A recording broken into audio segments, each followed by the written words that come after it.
যুদ্ধ শুরু হওয়ার পর থেকে এই প্রথম বাংলাদেশে আসলো জ্বালানিবাহী জাহাজ।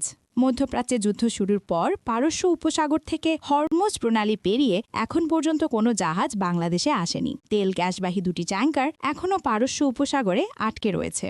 তবে হরমুজের সঙ্গে সংযুক্ত ওমান উপসাগর থেকে এলপিজি নিয়ে একটি ট্যাঙ্কার সীতাকুণ্ডে পৌঁছেছে। শিপিং এজেন্টসদের মতে যুদ্ধ শুরুর পর মধ্যপ্রাচ্যের যুদ্ধ এলাকা থেকে এটাই বাংলাদেশে পৌঁছানো প্রথম এলপিজিবাহী ট্যাঙ্কার।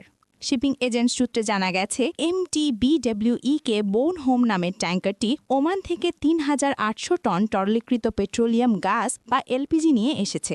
আকারে এটি ছোট এলপিজি ট্যাঙ্কার। জ্বালানিটির আমদানিকারক স্মার্ট গ্রুপের সহযোগী প্রতিষ্ঠান BM এনার্জি BD লিমিটেড।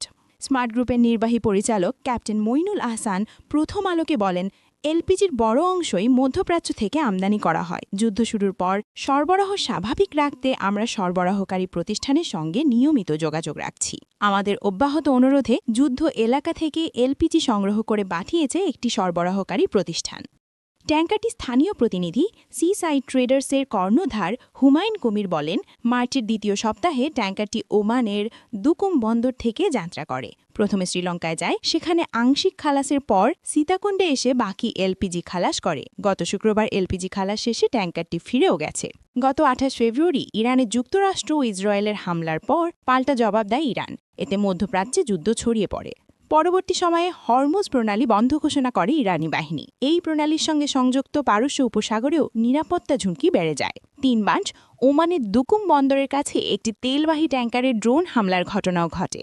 যুদ্ধ এলাকা হওয়ায় পারস্য উপসাগরের ওমান থেকে জাহাজ চলাচলেও এখন বিমা কোম্পানিগুলো যুদ্ধ প্রিমিয়াম বাড়িয়েছে। তাতে পণ্য পরিবহনে খরচ অনেক বেড়ে গেছে। ক্যাপ্টেন আনাম চৌধুরী, সভাপতি মার্চেন্ট মেরিন অফিসার্স অ্যাসোসিয়েশন।